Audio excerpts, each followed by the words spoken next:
നമസ്കാരം, ഞാൻ ബിജീഷ് വള്ളൂർ. റോഷനിലെ ഒരു ഫുൾ ടൈം ട്രേഡറാണ്. നമുക്ക് നിഫ്റ്റിയിലെ സെറ്റപ്പ് നോക്കാം. വരും ദിവസങ്ങളായാലും നിഫ്റ്റിനെ മാനേജ് ചെയ്യാനുള്ള റൈറ്റ് സപ്പോർട്ട് റെസിസ്റ്റൻസ് ഏതാണെന്ന് നമുക്ക് നോക്കാം. കഴിഞ്ഞ ദിവസം വീഡിയോസ് കാണാത്തവരൊന്ന് കാണുക. അതിന്റെ ഒരു കണ്ടിന്യൂഷൻ ആയിട്ട് തുടങ്ങുന്നത് ഇത് നിഫ്റ്റിയുടെ ഡെയിലി ടൈം ഫ്രെയിം ആണ്. നിഫ്റ്റി ക്ലോസ് ചെയ്തിരിക്കുന്നത് 24,945. കഴിഞ്ഞ ദിവസം നൽകിയിരിക്കുന്ന സപ്പോർട്ടിന്റെ താഴത്തേക്കാണ് ക്ലോസ് ചെയ്തിരിക്കുന്നത്.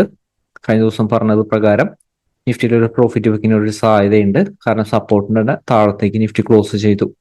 അപ്പൊ അടുത്ത റെസിസ്റ്റൻസിന്റെ മുകളിലേക്ക് സസ്റ്റെയിൻ ചെയ്യുന്നതുവരെ sell on rise strategy follow ചെയ്യുക. റെസിസ്റ്റൻസിന്റെ മുകളിലേക്ക് സസ്റ്റെയിൻ ചെയ്താൽ ഒരു കാരണവശാലും ഷോർട്ട് സെല്ലിന്റെ ഓപ്പർച്യൂണിറ്റി യൂട്ടിലൈസ് ചെയ്യരുത്.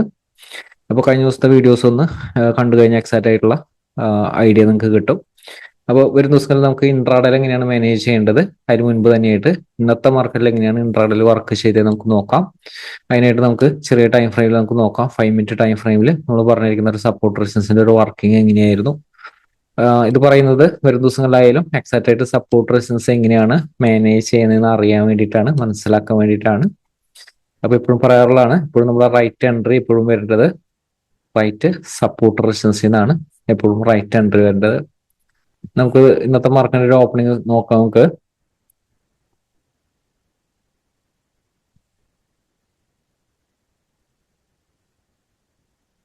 ഇന്നത്തെ മാർക്കറ്റിന്റെ ഓപ്പണിംഗ് നമ്മൾ കഴിഞ്ഞ ദിവസം നൽകിയിരിക്കുന്ന സപ്പോർട്ടാണിത്. അപ്പൊ ഈ ഒരു സപ്പോർട്ട് ഈ സപ്പോർട്ടിന്റെ ഒരു മുകളിൽ ഹോൾഡ് ചെയ്തിട്ടായിരുന്നു നിഫ്റ്റിയിൽ ഒരു ഓപ്പൺ ചെയ്തിരുന്നത്. അപ്പൊ അതുകൊണ്ട് തന്നെ ഇവിടെ നമുക്ക് ഷോർട്ട്സിന്റെ ഓപ്പർച്യൂണിറ്റി യൂട്ടിലൈസ് ചെയ്താൽ നിങ്ങൾക്ക് സക്സസ് ആക്കാൻ പറ്റില്ല.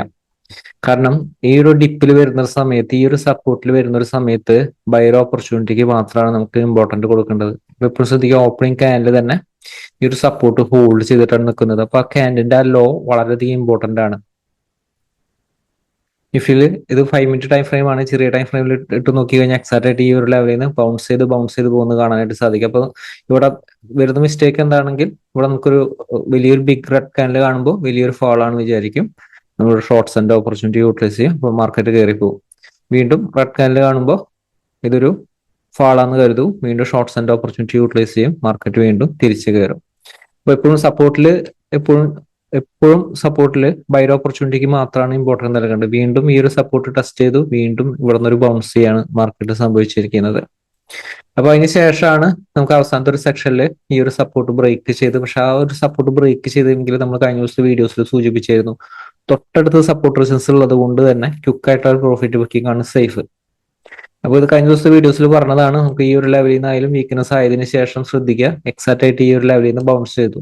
24,920 സപ്പോർട്ടിന് ഹോൾഡ് ചെയ്തുകൊണ്ട് 900 മുകളിൽ നിഫ്റ്റി ക്ലോസ് ചെയ്തു. അതിനുശേഷം ഈ ഒരു സപ്പോർട്ട് റെസിസ്റ്റൻസ് റേഞ്ചിലായിരുന്നു. അപ്പൊ സപ്പോർട്ട് റെസിസ്റ്റൻസിന്റെ വർക്കിംഗ് എപ്പോഴും മനസ്സിലാക്കി, എപ്പോഴും നിങ്ങൾ എന്ത് സിസ്റ്റം ഫോളോ ചെയ്യുന്നുണ്ടെങ്കിലും ഈ സപ്പോർട്ട് അല്ലെങ്കിൽ ഈ റെസിസ്റ്റൻസ് സ്ട്രോങ് ആയിട്ടുള്ള ബൈർ ഓപ്പർച്യൂണിറ്റി എപ്പോഴും റെസിസ്റ്റൻസിന്റെ മുകളിൽ, അല്ലെങ്കിൽ ബൈർ ഓപ്പർച്യൂണിറ്റി സപ്പോർട്ടിന് മുകളിൽ. അതുപോലെ തന്നെ ഷോർട്ട്സിന്റെ ഓപ്പർച്യൂണിറ്റി സപ്പോർട്ടിന് താഴെ, റെസിസ്റ്റൻസിന് താഴെ. ഇത്തരം കാര്യങ്ങൾ ഫോളോ ചെയ്തുകൊണ്ട് തന്നെ എക്സാക്റ്റ് ആയിട്ട് നിങ്ങൾക്ക് മാനേജ് ചെയ്താൽ എക്സാക്റ്റ് ആയിട്ട് സപ്പോർട്ട് റെസിസ്റ്റൻസ് അനുസരിച്ച് മാനേജ് ചെയ്യാൻ പറ്റും. ഇനി നമുക്ക് വരും ദിവസങ്ങളിലെ സെറ്റപ്പ് നോക്കാം. വരും ദിവസങ്ങളിലായാലും നിഫ്റ്റിനെ മാനേജ് ചെയ്യാനുള്ള റൈറ്റ് സപ്പോർട്ട് റെസിസ്റ്റൻസ് ഏതാണെന്ന് നമുക്ക് നോക്കാം. ഇത് 5 മിനിറ്റ് ടൈം ഫ്രെയിമിലാണ്. 5 മിനിറ്റ് ടൈം ഫ്രെയിമിലാണ് നമുക്ക് ഈ ഒരു റെസിസ്റ്റൻസ് സപ്പോർട്ടുകൾ വർക്ക് ചെയ്യുന്നത്. അപ്പോൾ ഇമ്മീഡിയറ്റ് ആയിട്ടുള്ള റെസിസ്റ്റൻസ് കാണുന്നത് 24,975 24,975. അപ്പൊ നിഫ്റ്റി ഓപ്പൺ ചെയ്യുന്ന ഫ്ലാറ്റ് ഓപ്പണിംഗ് ആണ്. 24,975 താഴെയാണെങ്കിൽ വീക്ക്നെസ് ആണ്, ഷോർട്ട്സിന് തന്നെയാണ് സാധ്യത. ചെറിയ ടൈം ഫ്രെയിമിലെ ഷോർട്ട്സിന്റെ ഓപ്പർച്യൂണിറ്റി കിട്ടി കഴിഞ്ഞാൽ യൂട്ടിലൈസ് ചെയ്യാം. ഇമ്മീഡിയറ്റ് ആയിട്ടുള്ള സപ്പോർട്ട് കാണുന്നത് 800-നും 750-നും ഇടയിൽ നല്ല സപ്പോർട്ട് ഉണ്ട്, പ്രത്യേകം ശ്രദ്ധിക്കുക. ഞാൻ ഇവിടെ ഇൻട്രാഡേയിൽ സപ്പോർട്ടായിട്ട് എടുത്തിരിക്കുന്നത് 760, 805. ഈ സപ്പോർട്ട് റെസിസ്റ്റൻസ് റേഞ്ച് ആണ് ഇവിടെ എടുത്തിരിക്കുന്നത്. അതുപോലെ നിഫ്റ്റി ഓപ്പൺ ചെയ്യുന്ന ഗ്യാപ്പ് അപ്പ് ഓപ്പണിംഗ് ആണ്. ഈ റെസിസ്റ്റൻസിന്റെ ഒരു മുകളിലാണെങ്കിൽ ഷോർട്ട്സിന്റെ ഓപ്പർച്യൂണിറ്റി യൂട്ടിലൈസ് ചെയ്യരുത്. റെസിസ്റ്റൻസിനെ എപ്പോഴും റെസ്പെക്ട് ചെയ്യണം. റെസിസ്റ്റൻസിന് ബൗൺസ് ചെയ്യാൻ സാധ്യതയുണ്ട്.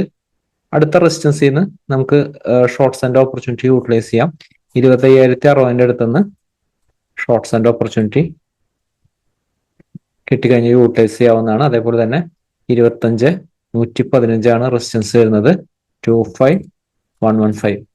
ഇൻ കേസ് നിഫ്റ്റി ഓപ്പൺ ചെയ്യുന്ന വലിയൊരു ഗ്യാപ്പ് അപ്പ് ഓപ്പണിംഗ് ആണ്, റെസിസ്റ്റൻസിന്റെ ഒരു മുകളിലാണ്.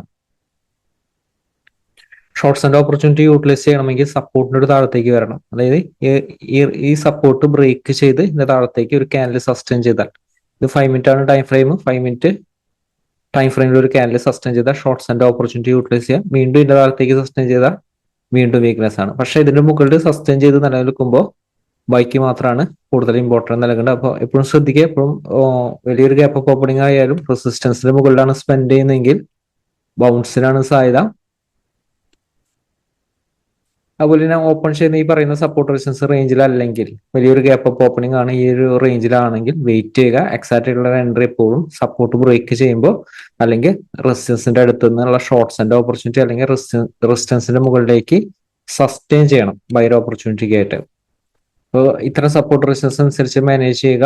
എക്സാക്റ്റ് ആയിട്ടുള്ള ട്രെൻഡ് നമുക്ക് നിലനിൽക്കാനായിട്ട് സാധിക്കും. അതുപോലെ പ്രത്യേകം ശ്രദ്ധിക്കുക, 760 താഴെ അടുത്ത നല്ല സപ്പോർട്ട് വരുന്നത് 700 താഴെയാണ്. 700 തൊട്ട് താഴെ സപ്പോർട്ട് ഉണ്ട്. ഞാൻ 24695 ആണ് എടുത്തിരിക്കുന്നത്. ഇന്നലെ നൽകിയിരിക്കുന്ന സെയിം സപ്പോർട്ട് തന്നെയാണ്, ജസ്റ്റ് ഒരു 5 പോയിന്റ് ഡിഫറൻസ് കാണിക്കുന്നുണ്ട്. അപ്പോൾ നിഫ്റ്റിയിലായാലും ഇത്തരം സപ്പോർട്ട് റെസിസ്റ്റൻസ് അനുസരിച്ച് മാനേജ് ചെയ്യുക. എക്സാക്റ്റ് ആയിട്ട് നമുക്ക് ട്രെൻഡ് നിലനിൽക്കാനായിട്ട് സാധിക്കും. മാർക്കറ്റിൽ വലിയ ഓപ്പർച്യൂണിറ്റി ആയിട്ട് നമുക്ക് ഒരു ദിവസം അപ്ഡേറ്റിൽ വീണ്ടും കാണാം. Thank you.